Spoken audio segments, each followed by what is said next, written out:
मित्रों नमस्कार। कोविड-19 की वजह से लॉकडाउन में हम ऑनलाइन क्लासेस ले रहे हैं। इसमें आज मैं आपके सामाजिक अनुसंधान पद्धतियों के विषय में आपसे कुछ चर्चा करूंगा।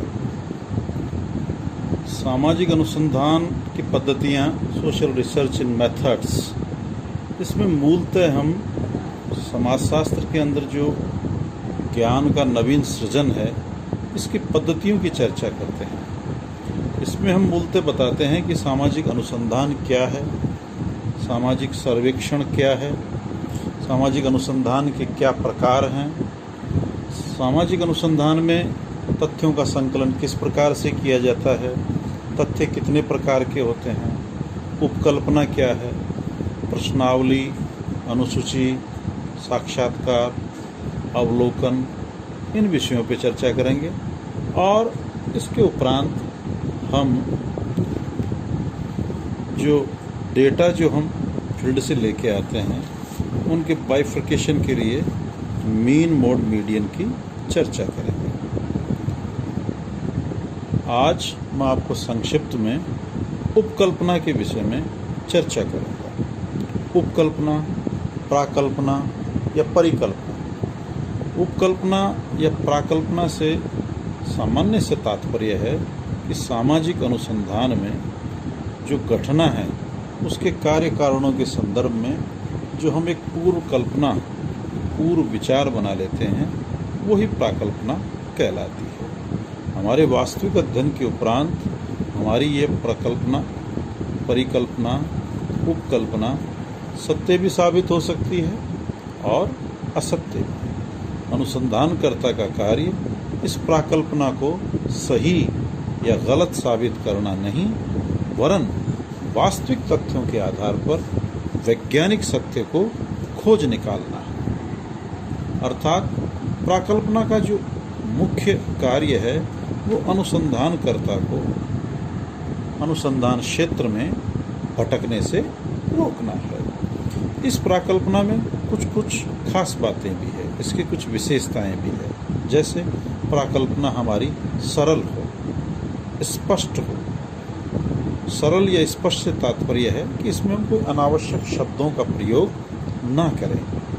जैसे हम कहते हैं कि राम सुशिक्षित प्राणी है। अब ये सुशिक्षित शब्द क्या कर रहा है? हमें भ्रमित कर रहा है। अगर हम सीधा बोलते हैं कि राम एक शिक्षित प्राणी है, तो हमारी बात समझ में आती है। अब सुशिक्षित के समाज के अलग अलग व्यक्ति अलग अलग मायने लगाएंगे। सुशिक्षित से कोई लगाएगा कि साहब धार्मिक प्राणी है, कोई बताएगा आध्यात्मिक है, कोई बताएगा सरल है। यानी प्राकल्पना में क्या करना है? हमें सरलता का मुख्यतः ध्यान रखना है। दूसरी चीज है प्रयोग सिद्धता। प्रयोग सिद्धता से अर्थ है कि हम प्राकल्पना ऐसी ना बना लें कि जिसका हम प्रयोग ही नहीं कर सकें। जैसे मैं कहूँ कि मंगल ग्रह पर रहने वाले प्राणी ज़्यादा ईमानदार है बजाय पृथ्वी पर रहने वाले। अब मंगल ग्रह पे कौन तो जाएगा, कैसे उसको सिद्ध करेगा? यानी हमें ऐसे किसी भी अनावश्यक तथ्य को शामिल नहीं करना है। अगली खास बात है विशिष्टता। विशिष्टता से अर्थ हुआ कि किसी भी घटना के पीछे एक से अधिक कारक जिम्मेवार होते हैं। हमें केवल उन्हीं कारकों पे फोकस करना है जो कि महत्वपूर्ण है। अगली विशेषता है उपलब्ध प्रविधियों से संबद्ध।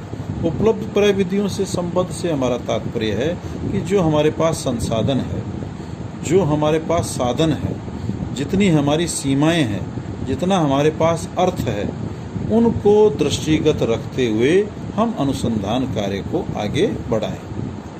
अगली खास विशेषता है उपकल्पना सिद्धांत समूह से संबद्ध होनी चाहिए। इसका अर्थ हुआ कि हम समस्या के अनुसंधान के प्रारंभिक चरण में हमने समस्या का चयन किया और इसका अंतिम चरण क्या है? सिद्धांत निर्माण।